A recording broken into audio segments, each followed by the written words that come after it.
এই কোরআনুল কারীম যতগুলো আয়াত রয়েছে সব আয়াতকে একত্রিত করে রোজাকে যে ফরজ করেছেন শুধুমাত্র একটি আয়াত দ্বারা। বলেন কয়টি আয়াত? সেটিই হচ্ছে সূরা বাকারা 183 নম্বর আয়াত। তারপরে আমরা বলেন দেখি এই রমাদানের আমরা গুরুত্ব কম দেই নাকি বেশি দেই? বলেন কম দেই নাকি বেশি দেই? পুরুষের থেকে তো মহিলারা বেশি দেয়, সবচেয়ে প্রাধান্য। আল্লাহ পাক তাদেরকে কবুল করুক, বলছে আমিন। কেন বেশি দেই? এখানে আল্লাহ রাব্বুল আলামিন বলছেন কুতিবা।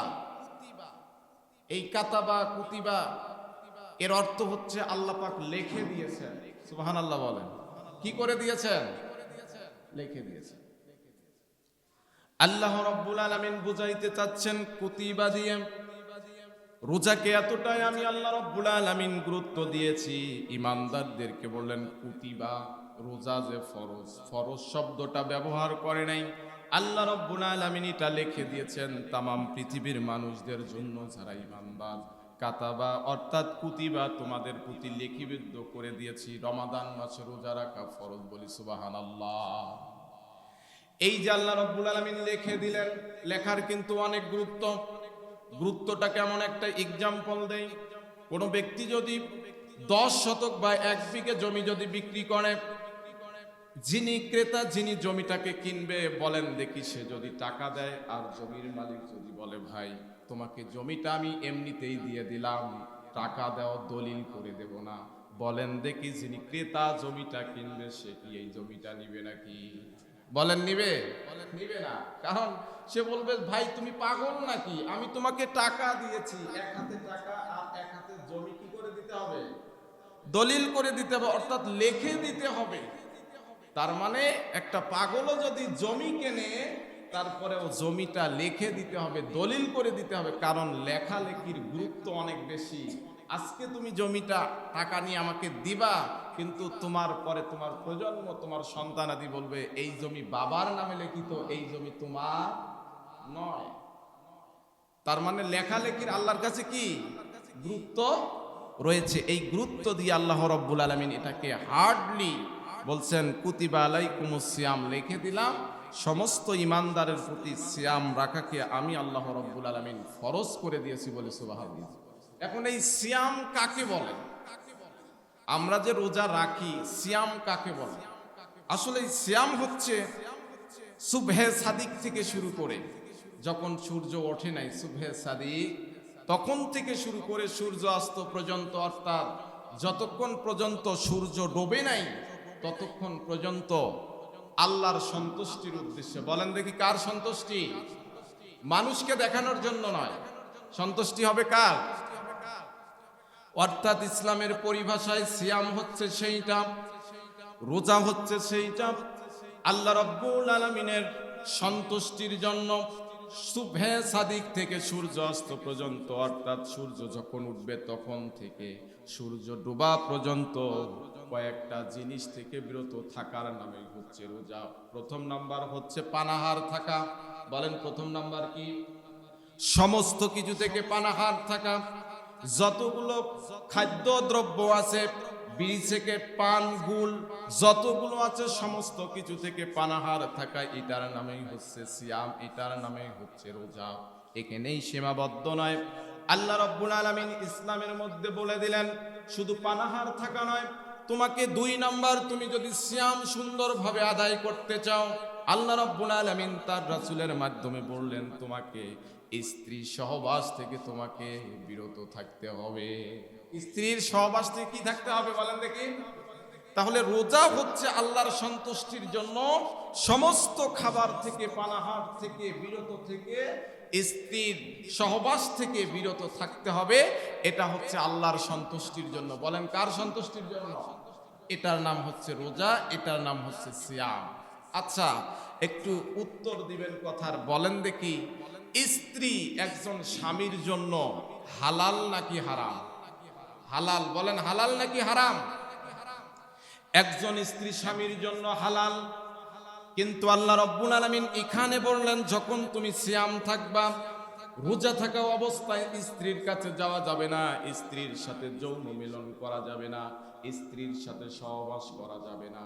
যদি ভুলক্রমে কোনো ব্যক্তি যদি স্ত্রীর সাথে সহবাস করে দিনের বেলায় রোজা থাকা অবস্থায়, বিশ্বনবী বললেন সঙ্গে সঙ্গে রোজাটা ভেঙে যায়, তাকে কাফারা হিসেবে একটি নয় দুইটি নয়, তাকে 60টি রোজা তাকে পূরণ করে দিতে হবে। তার মানে স্ত্রীর কাছ থেকে হালাল জিনিস আল্লাহ পাক বললেন রোজা থাকা অবস্থায় হারাম। আচ্ছা, স্ত্রী হালাল, কিন্তু রোজা থাকা অবস্থায় তার কাছ থেকে বিরত থাকতে হবে সহবাস থেকে। হালাল জিনিসকে আল্লাহ রাব্বুল আলামিন হারাম করে দিলেন। এর মানে আল্লাহ পাক বুঝাইতে চাচ্ছেন, বান্দা হালাল স্ত্রীকে রোজা থাকা অবস্থায় হারাম করার অর্থ হচ্ছে পৃথিবীতে যতগুলো ফাহেসা কাজ আছে, যেটা তুমি স্ত্রী হালাল ছিল কিন্তু হারাম করে দিলাম, যেটা আগেও হারাম পরেও হারাম, এরকম একজন ছেলে হয়ে মেয়েকে দেখা হারাম, আবার একজন মেয়ে হয়ে একজন ছেলেকে দেখা হারাম। এইরকম করে internet, Facebook, mobile phone, TV, television, Allah পাক বুঝাইতে চাচ্ছেন, বান্দা যেহেতু তোমার হালাল স্ত্রীকে হারাম করে দিয়েছি, কাজেই তুমি রোজা থাকা অবস্থায় ইন্টারনেট, ফেসবুক, টিভি, টেলিভিশন, সমস্ত ফাহেসা কাজ থেকে, সমস্ত নারীর কাছ থেকে তোমাকে হেফাজত করে তোমাকে তাদের দিকে তাকানো যাবে না। তোমাদের জন্য এটাও হারাম, যদি তুমি টিভি, টেলিভিশন এদের দিকে রোজা থাকা অবস্থায় তাকাও, তোমার রোজাটা নষ্ট হয়ে যাবে। কেন? কারণ স্ত্রী হালাল, তারপরেও রোজা থাকা অবস্থায় তার কাছে যাওয়া হারাম। তার মানে যে মেয়েকে দেখা আগে থেকেই হারাম, সেটা রোজা থাকা অবস্থায় আরো বেশি হারাম। কথা বলেন ঠিক কিনা? কিন্তু অনেক ব্যক্তি আছে রোজা থাকবে, সময় যায় না, সময় ব্যয় করার জন্য ফ্যালফ্যাল করে দোকানে, বাজারে, বাড়িতে টিভির দিকে ফ্যালফ্যাল করে তাকিয়ে থাকবে। বলেন দেখি, এই সমাজে, বাংলাদেশের বা বিভিন্ন রাষ্ট্রের এই সমাজগুলোতে এই রকম রোজাদার ব্যক্তি আছে না নাই? বলেন আছে না নাই? আমাদেরকে দৃষ্টিকে নত রাখতে হবে, হেফাজত করতে হবে। কোন রোজাদার ব্যক্তি ভুল ক্রমে কোন দিন রোজা থাকা অবস্থায় টিভি, টেলিভিশনের দিকে, দোকানে, পাটে, বিভিন্ন জায়গায়, মাঠে ঘাটে, বাড়িতে কখনো রোজা থাকা অবস্থায় টিভির দিকে চোখ যাইতে পারে না। এটা আল্লাহ রাব্বুল আলামিন স্ত্রীর মাধ্যমে এটা বুঝিয়ে দিতেছে তামাম পৃথিবীর ইমানদারদেরকে। কিন্তু উল্টা আমাদের সময় ব্যয় করার জন্য দোকানে যা বসে থাকি, সময় ব্যয় করার জন্য রাস্তাঘাটে টিভি, টেলিভিশন দেখি, রোজা থাকা অবস্থায় সময় ব্যয় করার জন্য বিভিন্ন ইন্টারনেট, ফেসবুক। কথা বলেন, যুবক ভাইরা চালায় কি চালায় না? কথা বলেন, চালায় কি চালায় না? ব্যক্তিগতভাবে আলহামদুলিল্লাহ আমি প্রয়োজন মোতাবেক আমি আমার জীবনে ফেসবুক চালাই, প্রয়োজন মোতাবেক, অপ্রয়োজনীয় আমি চালাই না। কারণ প্রয়োজন আছে কিছু, আমাকে ওয়াজ, বিভিন্ন জিনিস আপলোড দিতে হয়। কিন্তু ব্যক্তিগতভাবে আমি নিয়ত করেছি প্রয়োজন মোতাবেকও যদি চালাইতে হয়, তারপরেও আমি রোজা থাকা অবস্থায় এই মোবাইল ফোনে ফেসবুক চালাবো না। কিন্তু যেটা না করলেই নয়, এতটুকু চালাবো। তারপরে ইফতার করার পরে আমার প্রয়োজনটা আমি কি করব? আমি মানে ইন্টারনেটের মাধ্যমে আমি প্রয়োজনটা মিটাবো। কিন্তু আসলেই কথা হচ্ছে, হেলায় হেলায়, খেলায় খেলায় সময় যায় না বিধায় আমাদেরকে ফেসবুক, ইন্টারনেটে যুবক এবং যারাই টাচ মোবাইল চালান, এটা আমাদের অনুচিত, এটা আমাদের জন্য ঠিক নয়, রোজা নষ্ট হয়ে যাবে। এজন্য সম্মানিত প্রাণপ্রিয় ভাই, যারাই মোবাইল ফোন চালান, নিয়ত করেন, কষ্ট করে রোজা রাখেন, এই রোজা নষ্ট করার প্রয়োজন নাই। নিয়ত করেন যে আজ থেকে ইমামের কথা শুনলাম, রোজা থাকা অবস্থায় আমি আমার অপ্রয়োজনীয় ফেসবুকে ঢুকবও না, এবং কি পারলে এটা আউট করে দেব। রমজানের পরে এটাতে আমরা ব্যবহার করব প্রয়োজন মোতাবেক, বলে ইনশাআল্লাহ। বলেন, এটা করা যাবে না? কথা বলেন না, কে যাবে না? কারণ রোজার তো অনেক গুরুত্ব, রোজার কি অনেক গুরুত্ব। এই যে গুরুত্বটা শুনে রাখেন, আল্লাহ রাব্বুল আলামিন তার রাসূলের মাধ্যমে রোজার যে গুরুত্ব রয়েছে সুন্দরভাবে জানিয়ে দিলেন হাদিসের মধ্যে। ক্বালা রাসূলুল্লাহি সাল্লাল্লাহু আলাইহি ওয়াসাল্লাম, আল্লাহ রাসূল সাল্লাল্লাহু আলাইহি ওয়াসাল্লাম বলেন, বুনিয়াল ইসলামু খামসিন শাহাদাতি আল্লা ইলাহা ইল্লাল্লাহ ওয়া আন্না মুহাম্মাদান আবদুহু ওয়া রাসূলুহু। আল্লাহ রাসূল বলেন, ও পৃথিবীর উম্মতেরা, ইসলাম তোমরা যে মানো, ইসলামকে তোমরা যে অনুসরণ করো, আমি আল্লাহ রাব্বুল আলামিন, আমি রাসূল আল্লাহর নবী হয়ে জানিয়ে দিলাম হাদিসের মাধ্যমে, ইসলাম 5টি জিনিসের উপর ভিত্তি করে দাঁড় হয়ে থাকে। কথা বলেন দেখি কয়টা জিনিস? বলেন ভাই কয়টা? আল্লাহ রাসূল বললেন বুনিয়াল ইসলামু খামসিন, খামসিন মানে হচ্ছে 5। বিশ্ব নবী বললেন 5টি স্তম্ভের উপর ইসলামটা দাঁড় হয়ে থাকে। তার মধ্যে প্রথম নম্বর হচ্ছে শাহাদাতি, সাক্ষ্য দেওয়া আল্লাহ ইলাহা ইল্লাল্লাহ, পৃথিবীতে আল্লাহ ছাড়া কোনো বিধানদাতা নেই এই বলে সাক্ষ্য দেওয়া। পৃথিবীতে রব্বুল আলামিন আমাদের রব আল্লাহই বলে সাক্ষ্য দেওয়া। এখানেই শেষ নয়, ওয়া আন্না মুহাম্মাদান আবদুহু ওয়া রাসূলুহু, এবং আল্লাহর রাসূল নবী, তিনি আমাদের শ্রেষ্ঠ নবী, তা বলে স্বীকৃতি দেয়া। তাহলে প্রথম নাম্বার ইসলাম যে 5টি বিষয়ের উপর স্তম্ভ, যে 5টির উপর দাঁড় হয়ে থেকে 5টি খুঁটি, তার মধ্যে প্রথম নাম্বার হচ্ছে শাহাদাতি, এই সাক্ষ্য দেওয়া লা ইলাহা ইল্লাল্লাহ, পৃথিবীতে আল্লাহ ছাড়া কোনো ইলাহ নেই। বলেন আল্লাহ ছাড়া কোনো ইলাহ নেই। এবং কি এই বলে সাক্ষ্য দেওয়া ওয়া আন্না মুহাম্মাদান আবদুহু ওয়া রাসূলুহু, বিশ্ব নবী মুহাম্মদুর রাসূলুল্লাহ আমাদের আল্লাহর বান্দা এবং রাসূল, আমাদের নবী। তারপরে বললেন আল্লাহ রাসূল বললেন 2 নম্বর হচ্ছে আকামুস সালাত, তোমরা নামাজকে প্রতিষ্ঠিত করো। বলো দেখি নামাজকে কি করো? প্রতিষ্ঠিত করো। তবে বিভিন্ন ইতিহাস বা আমি এটা জানতে পেরেছি, সহিহ হাদিসে পাই নাই, তারপরেও আমি বলতেছি মানুষকে নামাজের দিকে বাধ্যকতা করার জন্য হযরতে মূসা আলাইহিস সালামের জামানায় তাকে জিজ্ঞাসা করা হলো, অমুক মহিলাটা দেহ ব্যবসা করে, ইনি হচ্ছে নিকৃষ্ট। আচ্ছা বলেন দেখি, দেহ ব্যবসা যদি কোনো মহিলা আপনাদের এলাকায় করে, তাহলে কি সে নিকৃষ্ট নাকি ভালো লোক? কথা বলেন, ভালো লোক নাকি নিকৃষ্ট? আমার প্রাণপ্রিয় ভাইরা আমার, আল্লাহ রাসূল বললেন আকামিস সালাত, নামাজ প্রতিষ্ঠিত করতে হবে। 2 নম্বর মুসলমানদেরকে বিশ্ব নবী বললেন নামাজ প্রতিষ্ঠিত করবে, কিন্তু মূসা আলাইহিস সালামকে বললেন ও মূসা, ওই যে অমুক মহিলাটা দেহ ব্যবসা করে, আচ্ছা একটা ফতোয়া দিয়ে দাও, ওই মহিলাটা ভালো নাকি নিকৃষ্ট? সঙ্গে সঙ্গে মূসা আলাইহিস সালাম বললেন ওটা হচ্ছে নিকৃষ্ট। আচ্ছা এই এলাকায় তো থাকলে আমরা নিকৃষ্টই বলবো, তাকে কি ভালো বলবো? কথা বলেন সবাই, তাকে ভালো বলবো? কিন্তু জিবরাইল আলাইহিস সালাম সঙ্গে সঙ্গে মূসা আলাইহিস সালামের কাছে আসলেন, এসে বললেন মূসা, কোন মহিলা? ওই মহিলাটা দেহ ব্যবসা করে, বেশ্যা মহিলা, সে নিকৃষ্ট, এটা ঠিক আছে, কিন্তু সব চাইতে তুমি নিকৃষ্ট বললা, এটা তো বলা ঠিক করো নাই। মূসা আলাইহিস সালাম বলে কেন ঠিক করি নাই? জিবরাইল আলাইহিস সালাম বলেন ওই ব্যক্তিটা এই দেহ ব্যবসা করে এই মহিলার থেকেও নিকৃষ্ট, যে ব্যক্তি সুস্থ থাকার পরেও আল্লাহকে সিজদা দেয় না, নামাজ পড়ে না। বলেন নাউজুবিল্লাহ। তাহলে শুনে রাখেন, বেনামাজি সম্পর্কে আমি বলতেছি।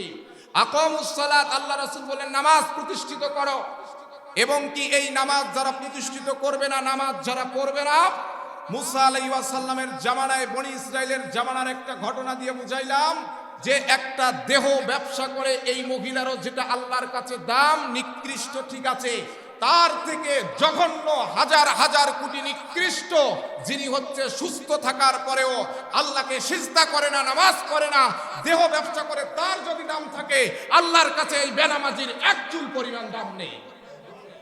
বলেন সমাজে এরকম বেনামাজি ব্যক্তি আছে না নাই? তুমি মনে করতে পারো যে আমি নামাজ পড়ি না, শুক্রবারে নামাজ পড়ি, ঠিক আছে, এর জন্য আল্লাহর কাছে দাম আছে না। যদিও বা হাদিসটা আমি অনেক ঘাটাঘাটি করেছি, সহিহ বলে আমি পাই নাই, কিন্তু বনি ইসরাইলি নবীর জামানায় এটা একটা ঘটনা বললাম। একজন দেহ ব্যবসায়ী নষ্ট মহিলা, তারও যদি আল্লাহর কাছে দাম থাকে, কিন্তু একটা বেনামাজির দাম কোনো মুসলমানের কাছে নাই এবং আল্লাহর কাছে চুল পরিমাণ নেই। তো কাজেই আমাদেরকে সিদ্ধান্ত নিতে হবে, যেহেতু আল্লাহকে আল্লাহ বলে আমরা মেনেছি, প্রথম নাম্বার সেটা হচ্ছে শাহাদাতি আল্লাহ ইলাহা ইল্লাল্লাহ, আল্লাহকে আল্লাহ হিসেবে মেনে নিয়েছি। তারপরে আল্লাহ রাসূল বললেন 2 নাম্বার ইসলামটা প্রতিষ্ঠিত থাকে, ইসলামটা দাঁড় হয়ে থাকে আকামুস সালাত, নামাজ প্রতিষ্ঠিত করতে হবে। কাজেই কোন ব্যক্তি মুসলমান বলে দাবি করলে কোনোদিন নামাজ ছাড়া থাকতে পারে, এজন্য সিদ্ধান্ত নিতে হবে, নামাজ পড়তে হবে। বলি ইনশাআল্লাহ। তারপরে আল্লাহ রাসূল বললেন ওয়া ইতাইজ যাকাত, 2 নাম্বার হচ্ছে যাকাত দিতে হবে। 2 নম্বরে কি দিতে হবে? যারা ধনাঢ্য ব্যক্তি আছে আমি তাদেরকে বলবো, যাকাত যাদের প্রতি ফরজ হয়েছে আমি তাদেরকে বলবো প্রতি রমজান মাসে যাকাত দেওয়ার জন্য।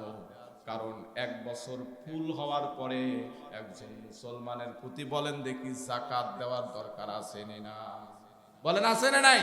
যারা ধনাঢ্য প্রভাবশালী আমি বলবো যে রমজান মাসে হিসাব নিকাশ করে আপনি যাকাতটা আল্লাহর রাস্তায় দিয়ে দেন, বলি ইনশাআল্লাহ। যারা ধনাঢ্য ব্যক্তি তারা যেন দেয়, সকলে বলছি আমিন। তারপরে বললেন ওয়াল হাজ্জি, তারপরে 4 নাম্বার বললেন যে হজ করা, যাদের প্রতি হজ মানে নিসাব পরিমাণ সম্পদ রয়েছে তাদেরকে হজ করতে হবে।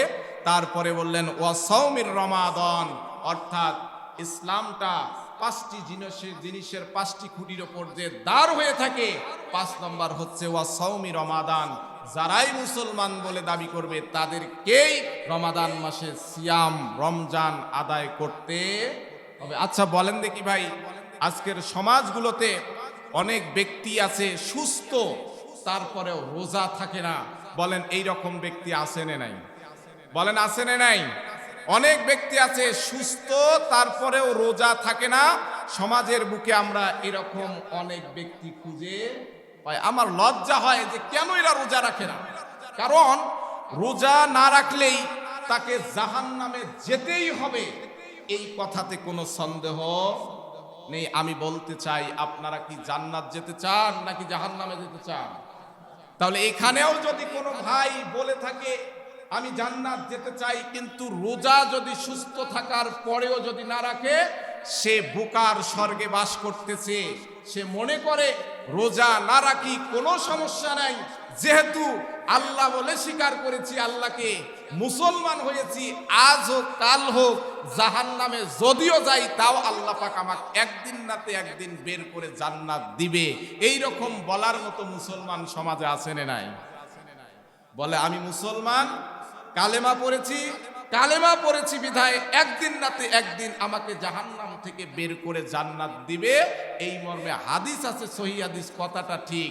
কিন্তু এই রকম বিশ্বাস লালন করে ইবাদত করে না, এরা হচ্ছে বোকার স্বর্গে বাস করে। এরা কিসের স্বর্গে বাস করে?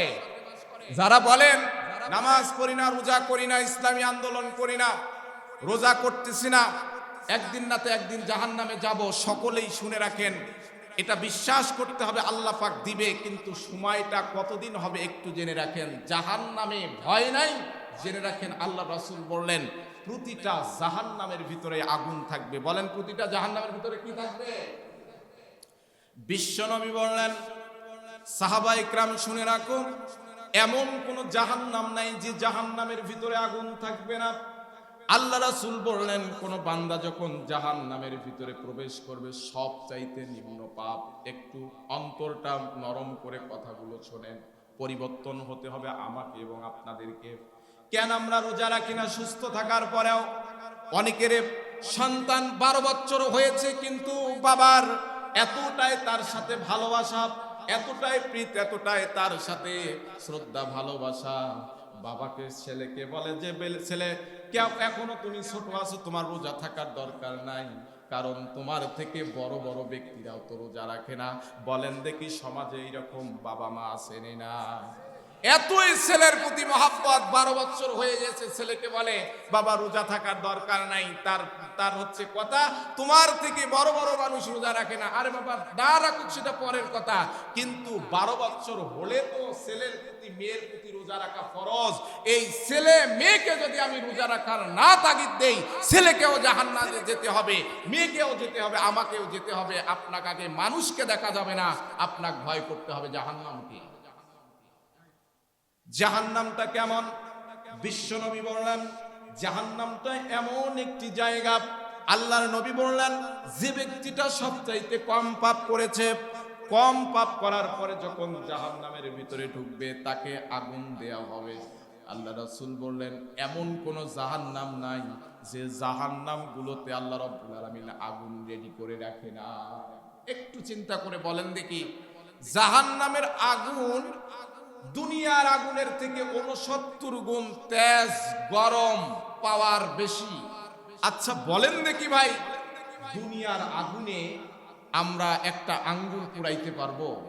বলেন, সকলেই বলেন পারবো? একটা আগুন পোড়াইতে পারবো না। দুনিয়ার আগুনে আমার সন্তানের একটি আগুন যদি পুড়ে যায়, যে কোনো ভাবে সন্তানটাকে আমি বের করে নিয়ে আসি, কিন্তু রোজা না থাকলে যে জাহান্নামের আগুনে পুড়তে হবে, এই কথাটা সঠিক। তাহলে বলেন দেখি, যিনি রোজা রাখে না তাকে রোজা রাখার দরকার আছে না নাই? এবং যার সন্তানকে রোজা রাখতে দেয় না 12 বছর হওয়ার পরেও আদরের জন্য, তাকেও বলবো যে আজ থেকে বাসায় যাবেন, যাওয়ার পরে সন্তান মেয়েকে স্ত্রীকে নিয়ে বসবেন, তোমার বয়স 12 হয়ে গেছে, তুমি সাবালক সাবালিকা হয়ে গেছো, তোমার ব্যাপারে ফরজ বিধানের ব্যাপারে আমার কোনো কনসিডার নাই, আমার কোনো এখানে অর্থাৎ কোনো নরম নাই, আজ থেকে তোমাদের প্রতি গরম হয়ে গেলাম, তোমাদেরকে সিয়াম আদায় করতে হবে। প্রাণপ্রিয় মুসল্লিবৃন্দ, এখন আল্লাহ রাসূল বললেন জাহান্নামীরা যখন জাহান্নামে যাবে, এই জাহান্নামে যাওয়ার পরে আগুনের স্যান্ডেল পরানো হবে, অর্থাৎ এটা সর্বনিম্ন আযাব, জাহান্নামীদের সবচাইতে কম আযাব। আল্লাহ রাসূল বললেন এই স্যান্ডেল যখন জাহান্নামীরা পরবে, যারা রোজা রাখে না তারা জাহান্নামে যাওয়ার পর যখন পরবে, বিশ্বনবী বললেন পরার সঙ্গে সঙ্গে তার মাথার মগজগুলো গলে গলে মাটির মধ্যে পড়ে যাবে। বলেন নাউজুবিল্লাহ। আচ্ছা বলেন, এইরকম কষ্ট কি আমরা সহ্য করতে পারবো? বলেন ভাই, এরকম কষ্ট আমরা সহ্য করতে পারবো? যদি না পারি, সমস্ত কিছু পাপ কাজ থেকে বিরত রেখে সিয়ামের মাধ্যমে, তাকওয়াবান হওয়ার মাধ্যমে আমাদেরকে বলেন পরিবর্তন হওয়ার দরকার আছে না নাই? আমরা যেন হতে পারি, সকলে বলছি আমিন। সম্মানিত প্রাণপ্রিয় মুসল্লিবৃন্দ, এবং আল্লাহ রাসূল বললেন যে জাহান্নাম তার থেকে বেশি পাপ ঝাড়, তার আগুন হবে হাঁটু পর্যন্ত। একটা আঙ্গুল পোড়ার সাহস নাই দুনিয়াতে, আর হাঁটু পর্যন্ত জাহান্নামে গেলেই আগুন ধরবে। আর আমি পাগলের মতো বলি, মুসলমান যখন হয়েছি, একদিন না তো একদিন জান্নাত যাব, রোজা রাখার দরকার কি? এটা পাগল ছাড়া কেউ বলবে না।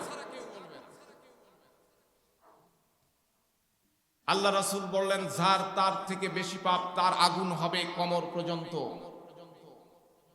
একটু চোখটা মুজে চিন্তা করে দেখেন, আগুন যদি আপনার আমার কোমর পর্যন্ত হয়, অবস্থাটা কি হয়?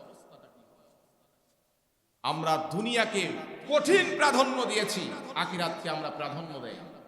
আমিও মাঝে মাঝে দুনিয়াকে প্রাধান্য দিই, কিন্তু সাহাবীদের ইতিহাস জীবনী যখন পড়ি, তাদের যে কষ্ট ছিল, তারা তো দুনিয়াকে প্রাধান্য দেয়নি। একজন সাহাবী যার নাম হচ্ছে খুবাইব রাদিয়াল্লাহু তাআলা, দেখেন দুনিয়াকে কেমন প্রাধান্য দেয়। আল্লাহ রাসূলের সাহাবী খুবাইব রাদিয়াল্লাহু তাআলা, তিনি ইসলামকে মানার জন্য, আল্লাহ রাব্বুল আলামিনের দ্বীনকে মানার জন্য, মুসলমান হওয়ার জন্য তাকে ধরলেন, কাফেরেরা বেঁধে ফেললেন। বেঁধে ফেরার পরে বললেন যে তুমি ইসলামকে ছেড়ে দাও, নইলে তোমার অবস্থা ভালো হবে না। খুবাইব রাদিয়াল্লাহু তাআলা আনহু ইসলাম ছেড়ে দিল না। এর জন্য কাফেররা তার ডান হাতকে কেটে দিল এক কোবে। যখন ডান হাতটা কেটে দিল, খুবাইব রাদিয়াল্লাহু তাআলা আনহু ফেল করে হাসতেছে, তার চোখে কোনো পানি নেই। কারণ খুবাইব রাদিয়াল্লাহু তাআলা আনহু দুনিয়াকে প্রাধান্য দেয় নাই, তিনি প্রাধান্য দিয়েছিল আখিরাতকে। আছে না নাই? এক হাত কেটে দিল, বললেন খুবাইব ইসলাম ছেড়ে দাও। খুবাইব হাসতেছে, কাফেরদের মিজাজ হয়ে গেল গরম। গরম হওয়ার পরে তরবারি দিয়ে আরেক হাত কেটে দিল, ডান হাত বাম হাত কেটে দিল। খুবাইব রাদিয়াল্লাহু তাআলা আনহু হাসতেছে, তারপরেও সে মাথা নত করে নাই, কারণ সে দুনিয়াকে প্রাধান্য দেয় নাই, আখিরাতকে প্রাধান্য দিয়েছে শেষ পর্যন্ত। ডান পা কেটে দেওয়া হলো, বাম পা কেটে দেওয়া হলো, দুই হাত দুই পা যখন কেটে দেওয়া হলো, বললেন খুবাইব তুমি ইসলামকে ছেড়ে দাও। সে হাসতে হাসতে শহীদ হলো এবং আল্লাহ রাসূলকে সালাম দিলেন। সঙ্গে সঙ্গে মক্কাতে খুবাইব রাদিয়াল্লাহু তাআলা শহীদ হলেন। আর আল্লাহ রাসূল ওই মুহূর্তে মদিনাতে আল্লাহ রাসূল ওই মুহূর্তে আল্লাহ রাসূল সাহাবা ইকরামদের সামনে হঠাৎ করে সালাম ফিরাইলেন। সাহাবায়ে কেরাম জিজ্ঞাসা করলেন, ইয়া রাসূলুল্লাহ, আপনি কেন সালাম ফিরাইলেন বুঝলাম না, কেউ তো আপনাকে সালাম দিল না। আল্লাহ রাসূল বললেন, ও সাহাবীরে, এই মুহূর্তে আমার একজন সাহাবী খুবাইব রাদিয়াল্লাহু তাআলা আনহুর ডান হাত কাটলো, বাম হাত কাটলো, ডান পা বাম হাত দুই, এই চার হাত পা কেটে শহীদ হয়ে গেল। সে হাসতে হাসতে আমি রাসূলকে সালাম দিয়ে শহীদ হয়ে গেল। তারপরেও সে পাপ কাজের সাথে যুক্ত হয় নাই, সে কাফেরদের হাতে মাথা নত করে নাই। বলি সুবহানাল্লাহ। তাহলে খুবাইব সাহাবীদের জীবনীটা দেখেন। কিন্তু আমরা কোন মুসলমান? আমরাও তো সেই রাসূলের উম্মাহ, আমরাও তো সেই খুবাইবের উত্তরসূরি। তারপরেও হেলায় খেলায় সিয়াম রাখি না, হেলায় খেলায় নামাজ পড়ি না, হেলায় খেলায় মানুষকে নিয়ে গীবত করি, হেলায় খেলায় ইসলামী আন্দোলনের বিরুদ্ধে কথা বলি। আমার বুঝে আসে না যে আমরা রাসূলের উম্মত বলে দাবি করি, তারপরেও এই পাপগুলো করি কিনা, করি কেন? বিরত থাকতে হবে। সকলে বলছে আমিন। আল্লাহ রাসূল বললেন, কোমর পর্যন্ত আগুন, কারো বা গলা পর্যন্ত আগুন হবে।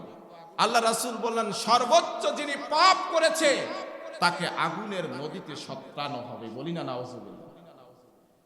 এই হাদিসটা শুনলেন, হয়তো হেলাই খেলায় ছেড়ে দিবেন, কিন্তু ভাই হেলাই খেলায় না, একটু যখন ঘুমাইতে যাবেন এই হাদিসটা, আগুনের হাদিসটা একটু আপনি চিন্তা করবেন, আমার অবস্থা যদি এই হয় আমি দুনিয়াটা কি করব? দুনিয়ার প্রয়োজন নেই, প্রয়োজন মোতাবেক দুনিয়ার পিছনে ছুটি, অপ্রয়োজনীয় ভাবে আমি দুনিয়ার পিছনে ছুটি না। কিন্তু মানুষের অপ্রয়োজনীয় ভাবে চলে। তো যাই হোক, সম্মানিত প্রাণপ্রিয় ভাই, আল্লাহ রাসূল বললেন সওমি রমাদান, রমাদান হচ্ছে 5 নম্বর। এবং আল্লাহ রাসূল বললেন এই রমাদান মাসের মর্যাদা সম্পর্কে বললেন যে একটা করে নফল ইবাদতকে, বলেন সুবহানাল্লাহ, নফল কি ইবাদতকে বিশ্বনবী হাদিস শরীফের ভিতরে বললেন, সাহাবারা মনে রাখবা, একটা করে নফল ইবাদত আল্লাহ রাব্বুল আলামিন এই রোজার ফজিলতে আল্লাহ রাব্বুল আলামিন ফরজের সমতুল্য তাকে সওয়াব তাকে দিয়ে দেয়। বলেন সুবহানাল্লাহ। অর্থাৎ কোন বান্দা যদি তারাবির নামাজ 8 রাকাত পড়ে, এই 8 রাকাত পড়ার জন্য আল্লাহ রাব্বুল আলামিন তাকে এমন সওয়াব দিয়ে দিবেন যে 8 রাকাত ফরজ নামাজ পড়লে যে সওয়াব হবে আল্লাহ রাব্বুল আলামিন এই নফল সুন্নাহ নামাজ পড়ার জন্য তাকে এইরকম সওয়াব দিয়ে দিবে। বলি সুবহানাল্লাহ। বিশ্বনবী হাদিসটা এখানেই শেষ করে নাই। আল্লাহ রাসূল বললেন, তাহলে একটা ফরজ ইবাদতকে যদি আল্লাহ রাব্বুল আলামিন একটা ফরজ ইবাদতকে যদি ফরজের সমান করে দেয় নফল ইবাদতকে, আল্লাহ রাসূল বললেন ফরজ ইবাদত 1 রাকাত কেউ ফরজ নামাজ পড়লে আল্লাহ রাব্বুল আলামিন ৭২ রাকাত ফরজ নামাজ পড়ার সমতুল্য তাকে সওয়াব দিয়ে দেয়। বলি সুবহানাল্লাহ। জোরে বলেন না সুবহানাল্লাহ। তাহলে 1 রাকাত নফল নামাজ পড়লে ফরজের সমতুল্য সওয়াব দেয়, এবং 1 রাকাত যদি কেউ ফরজ সালাত করে, যে কোনো ফরজ ইবাদত করে যদি, তাহলে আল্লাহ রাব্বুল আলামিন এই রমাদান মাসের ফজিলতের জন্য আল্লাহ রাব্বুল আলামিন তাকে ৭২টা ফরজ মানার সমান তাকে সওয়াব আল্লাহ রাব্বুল আলামিন তার আমলনামায় দিয়ে দেয়। বলি সুবহানাল্লাহ। আল্লাহ পাক এত দয়ালু। বিশেষ করে এই রমাদান মাসে, আচ্ছা বলেন দেখি, দান সদকা করার দরকার আছে না নাই? সবাই বলেন আছে না নাই? আছে ভাই। কেন আছে? কারণ বিশ্ব নবীর তো হাদিস, 1 টাকা দান করলে কত টাকা পাবে? ৭০ টাকা। এর মধ্যেই সীমাবদ্ধ নয়। আল্লাহ রাসূল অন্য হাদিসে বলছেন এবং কোরআনে আছে সূরা বাকারা, সূরা মুনাফিকুনে, 1 টাকা দান করলে ৭০ গুণ বৃদ্ধি করে দেওয়ার অর্থ হচ্ছে 700 টাকা আল্লাহ রাস্তায় দান করলে যে সওয়াব হবে, আল্লাহ পাক 1 টাকার বিনিময়ে 700 টাকা দান করার সওয়াব তার আমলনামায় দিয়ে দেয়। বলি সুবহানাল্লাহ। তাহলে এই মাসে বেশি বেশি করে কি করবেন? দান করবেন। বলি ইনশাআল্লাহ। বিশেষ করে দানটা হবে প্ল্যান মোতাবেক। আমি বলবো যে ইফতারের সময় একজন মুসলমান আরেকজন মুসলমানদেরকে ইফতার করাবে। আল্লাহ রাসূল বললেন যে তোমাদের কাছে যদি 1টা খেজুর থাকে, কয়টা খেজুর? বিশ্বনবী বললেন সাহাবীরা শুনে রাখো, তোমাদের কাছে যদি একটা খেজুর থাকে, ওই একটা খেজুর দিয়ে অর্ধেকটা খেজুর হলেও তোমরা অন্য ভাইকে ইফতার করাও। ইফতার করাইলে ফজিলত কি? আল্লাহ রাসূল সুন্দরভাবে বললেন, কোন মুসলমানকে যখন ইফতার করাবে, বিশ্বনবী বললেন ইফতার করার জন্য ওই ব্যক্তিকে সারাদিন কষ্ট করে রোজা রাখার যে সওয়াব পাবে, আল্লাহ রাব্বুল আলামিন ওই বান্দার প্রতি সম পরিমাণ যিনি ইফতার করাইলো সম পরিমাণ তাকে সওয়াব দেয়া হবে। বলি সুবহানাল্লাহ। তাহলে ইফতার আমরা প্রতিজনেই মুসলমানদেরকে ইফতার করাবো বলি ইনশাআল্লাহ। ব্যক্তিগতভাবে আমিও করাবো ইনশাআল্লাহ। আমার এলাকায় মসজিদে আমার নাম লিখে দিয়েছি, কারণ তাদের হক আছে। আমি ইমাম বক্তব্য দেব দানের সদকার, কিন্তু আমি করব না এমন বক্তব্য দেওয়ার প্রশ্নই হয় না। তো এই জন্য আপনারাও ব্যক্তিগতভাবে আমল করবেন, রমাদান মাসে নিজে ইফতার করবেন এবং অন্য ভাইকে ইফতার করাবেন। ইফতার করলেই সওয়াবটা কি হবে? বিশ্বনবী বললেন সারা দিন রোজা রেখে যিনি ইফতার করলো যতটুকু সওয়াব হবে, যিনি ইফতার করাইলো ইফতার করার জন্য সম পরিমাণ সওয়াব যিনি ইফতার করাইলো তার আমল নামায় দিয়ে দিবে। বলি সুবহানাল্লাহ। তাহলে বলেন আল্লাহ রাস্তায় দান সদকা ইফতার করা দরকার আছে না নাই? আমরা সকলেই বলি ইনশাআল্লাহ, সকলেই বলি ইনশাআল্লাহ। নিজের স্বার্থ মোতাবেক বলেন, নিজের স্বার্থ মোতাবেক সকলেই বলেন। ভাই কৃপণতা করতেছেন নাকি? এটা তো হাদিস বললাম, আমিও তো এই আমল করব। সকলেই বলেন ইনশাআল্লাহ।